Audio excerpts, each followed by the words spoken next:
रिवालसर में तिरंगा यात्रा, भारतीय सेना के शौर्य का सम्मान। बलह उपमंडल के रिवालसर क्षेत्र में वीरवार दोपहर 12 बजे जानकारी के अनुसार भाजपा रिवालसर मंडल अध्यक्ष राजेंद्र राणा की अगुवाई में तिरंगा यात्रा निकाली गई।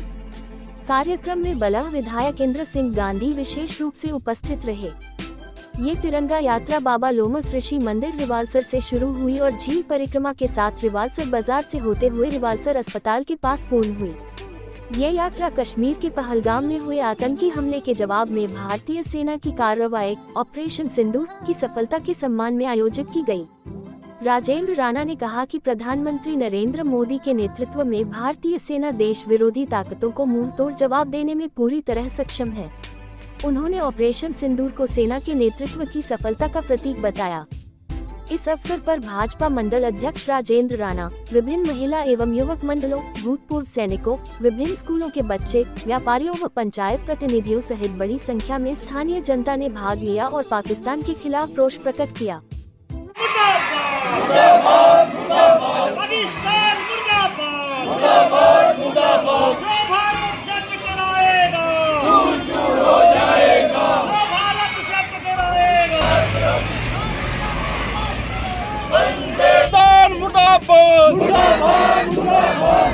बेटा पाकिस्तान, सुन ले बेटा पाकिस्तान, हिंदुस्तान तेरा बाप, भारत माता की। आज के सैनिक होंगे, यही हमारे लिए युद्ध लड़ेंगे, हमारी सहायता करेंगे, दुश्मनों के साथ लड़ेंगे। वो कैसे होगा, इनके ऊपर कैसे प्रभाव पड़ेगा, इसके लिए मैं छोटी छोटी आपको बातें बताता हूँ। एक बार की बात है, एक शेर का बच्चा भेड़ों के बीच में चला गया। शेरों का बच्चा था, बहुत छोटा सा नन्हा सा था, उसको जानवरों का ये आवाज नहीं था। पता नहीं कैसे वो बिछुड़ गया शेरों से और भेड़ों के बीच में चला गया। जब भेड़ का जो भेड़ पालक था, गडरिया था, उसने देखा बहुत प्यारा बच्चा था। बच्चे सभी प्यारे होते हैं, चाहे किसी भी चीज का। तो उसने उसको बड़े प्यार से पाला, भेड़ों का दूध पिलाने लग गया। धीरे धीरे वो बड़ा हो गया और संयोग था कि एक दिन एक शेर वहां से गुजरा था। उसने देखा कि शेर का बच्चा भेड़ों के बीच में क्या कर रहा है। उसने संकेत किया, उसको बुलाया, भाई तू शेर का बच्चा है, भेड़ों के बीच में क्या कर रहा है। बोला नहीं, मैं भेड़ का बच्चा हूँ। बोला तू शेर है। बोला नहीं, मैं तो भेड़ का बच्चा हूँ। अब देखिए वातावरण का कितना प्रभाव पड़ा, उसको अपने आप को भेड़ का बच्चा समझ रहा था। बोला ठीक है, पास से नदी गुजर रही थी। तो बोला देख पानी में देख, तो अपना चेहरा देखो। उसने देखा, भारत माता की, भारत माता की। इस तिरंगा यात्रा में हमारे मध्य में हमारे मंडल के सम्मानीय अध्यक्ष श्री राजेंद्र राणा जी, श्रीमती प्रियंका शर्मा जी, श्री डिमेश्वर ठाकुर जी, श्री रणवीर सुपैया जी और नगर पंचायत की हमारी पूर्व में चेयरमैन और सभी यहाँ स्थानीय कार्यकर्ता तथा अन्य जो सहायता समूह, अन्य संगठन जो मौजूद थे, सबसे पहले मैं इस तिरंगा यात्रा में उनका स्वागत करता हूँ और अभिनंदन करता हूँ। भाइयों, इस तिरंगा यात्रा की क्यों जरूरत पड़ी? जब से पाकिस्तान ने हमारे पर्यटकों जो पहलगाम में कोई निर्मय हत्या कर दी गई थी, गोली के साथ उनका मारकर उनको जाति पूछकर, उनका धर्म पूछकर जो है उनको मारा गया।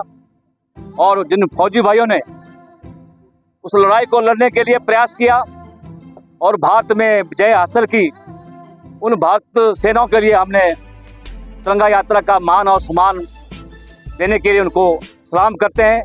और हमने पूरे बल में, चाहे वो नेचों की बात है, चाहे हमारे लेदा की बात है, चाहे हमारे राष्ट्र की बात हो, अनेकों स्थानों में हमने तिरंगा यात्रा की, जिसमें विभिन्न संगठनों ने भाग लिया। तो हम ये हमारा जो संघर्ष जारी रहेगा।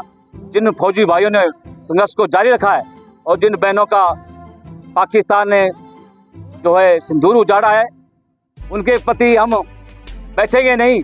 जैसे फौजी भाई आज लड़ रहे हैं, हम उन फौजी भाइयों की माता को, उनके पिता को, उन पत्नियों को, उन बहनों को सलाम करते हैं जिन्होंने ढाढ़स बांधा हुआ है। ये मेरा कहना है और इस तिरंगा यात्रा के लिए हम सदा तत्पर रहेंगे और भारतीय सेना की सदा जय जयकार लगाते रहेंगे। इन्हीं शब्दों के साथ आपका धन्यवाद। जय हिंद, जय भारत। आज रिवाल्सर बाजार में तिरंगा यात्रा निकाली गई, जो सेना के जज्बे को सलाम और सेना के सम्मान के लिए आज इस रिवाल्सर बाजार में हमने तिरंगा यात्रा निकाली। और जो ऑपरेशन सिंदूर की सफलता के लिए ये यात्रा हमारे पूरे देश में चल रही है और इसी के कड़ी के उपरांत आज रिवाल्सर में भी निकाली गई। जैसा कि 22 तारीख को हमारे यहाँ जम्मू के पहलगाम में एक घटना घटी और आतंकवादी जो कि पाकिस्तान से तैयार होकर भेजे जाते हैं और उन्होंने जो वहाँ पे जो है निर्दोष लोगों की हत्या की गई और वो जाति धर्म को पूछकर कि आप हिंदू हो, तो जो उन्होंने बोला हम हिंदू हैं तो उनको गोली मार दी गई। इसके उपरांत एक हमारी बहन, बड़े दुख की बात है, अभी उसी बहन का हाथों की मेहंदी भी नहीं सूखी थी, तो उसके पति को पूछा जाता है कि आप हिंदू हो, और उसने बोला मैं हिंदू हूं, तो उसको गोली मार दी जाती है और उसकी हत्या कर दी जाती है। और जब उस बहन ने बोला कि आपने मेरे पति को तो मार दिया, अब मुझे क्यों जिंदा छोड़ रहे, मुझे भी मार दो, लेकिन उन कल आतंकवादियों का कहना था कि जाकर के मोदी जी से बोल देना। तो मोदी जी विदेश यात्रा में थे, विदेश यात्रा से वापिस आते हैं, उसके उपरांत तुरंत पाकिस्तान पे जो हुआ और 22 मिनट में आतंकवादियों के जो 9 अड्डे थे उनको तबाह किया गया। और उसके उपरांत वहां पे जो एक पाकिस्तान के प्रधानमंत्री का बयान आता है कि हमें युद्ध नहीं चाहिए और वो सीज फायर के लिए तैयार हो गए। और ये भारतीय सेना की बहुत बड़ी जीत है और इस सेना की जीत के लिए ही आज का जो कार्यक्रम रखा था। और मेरा कहना है कि जब तक भारत की सेना के जज्बे को हम सलाम करते रहेंगे, उनका हौसला बढ़ाते रहेंगे, तो हमारा देश सुरक्षित रहेगा। धन्यवाद।